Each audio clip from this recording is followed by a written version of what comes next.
মোট 18টি কর্মদিবসে এটা টিকা দেওয়া হবে।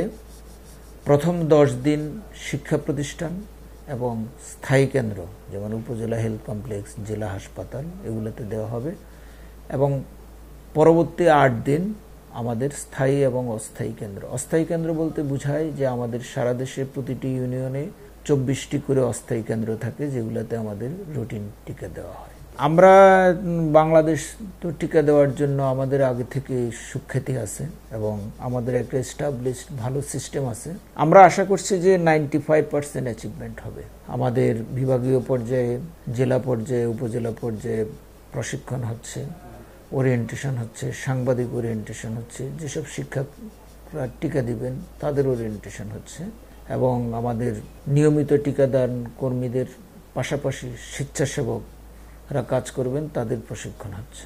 প্রথমত কর্মীদের প্রশিক্ষণ, যেটা আমি আগেই বলেছি, বিভাগীয় পর্যায়ে, জেলা পর্যায়ে, উপজেলা এবং ইউনিয়ন পর্যায়ে স্বেচ্ছাসেবকদের প্রশিক্ষণ, সাংবাদিকদের ওরিয়েন্টেশন, বিভিন্ন সোশ্যাল মিডিয়া, টিভি, প্রিন্ট মিডিয়ায় এটার যুক্তিকতা নিয়ে তোলা, মানুষকে বোঝানো। কারণ দেশে প্রতি বছর প্রায় 5 লক্ষ, বিশেষ করে 15 বছরের কম বয়সী বাচ্চারা টাইফয়েডে আক্রান্ত হয় এবং এদের প্রায় 8,000 জন মৃত্যুবরণ করে।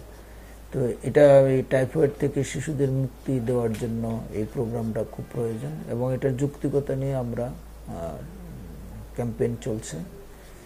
আমরা আশা করছি এটা সাকসেসফুল হবে। টাইফয়েড জ্বর যদি প্রতিরোধ করা না হয়, টাইফয়েডের বিভিন্ন ধরনের সাইড ইফেক্ট গুলো হয়ে থাকে যেগুলো মৃত্যুর কারণ, যেমন অন্ত্রফুটা হয়ে যাওয়া বা আরো সাইড ইফেক্টগুলো হয়।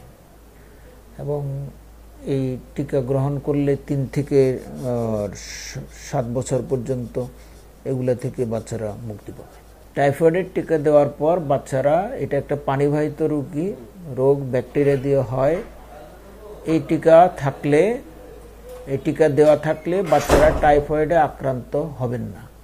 আমাদের এটাকে বলা হয় আইপিসি, ইন্টারপার্সোনাল কমিউনিকেশনের মাধ্যমে আমাদের স্বাস্থ্য শিক্ষা। আমাদের প্রত্যেকটি সাবেক ওয়ার্ডে একজন করে হেলথের স্বাস্থ্য সহকারী এবং ফ্যামিলি প্ল্যানিংয়ের, ফ্যামিলি ওয়েলফেয়ার অ্যাসিস্ট্যান্ট থাকে এবং তাদের সুপারভাইজার থাকে, সহকারী স্বাস্থ্য পরিদর্শক, এফপিআই। এরা টিকা এবং অন্য স্বাস্থ্যদান কর্মসূচির পাশাপাশি ওরা কিন্তু স্বাস্থ্য শিক্ষা দিয়ে থাকে, তারা মোটিভেট করবে। এর বাইরে আমাদের উপজেলা পর্যায়ে আমাদের উপজেলা স্বাস্থ্য কর্মকর্তা, উপজেলা নির্বাহী অফিসার সহ প্রশাসন এবং আমাদের সামাজিক যারা নেতৃত্ব, ইমাম, সাংবাদিক, আমরা সবাইকে এই ক্যাম্পেইনে অতীতের মতো ব্যবহার করব এবং বাংলাদেশে এটা এস্টাবলিশড অলরেডি। সবাই এটাতে আমাদের কোঅপারেট করে। সমাজসেবা বিভাগ আছে, যুব উন্নয়ন আছে।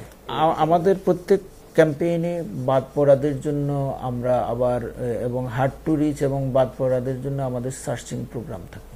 না, এটাতে মূলত আমি যতদূর জানি যে গ্যাভি, গ্লোবাল অ্যালায়েন্স, তাদের অর্থায়ন হচ্ছে সরকারের।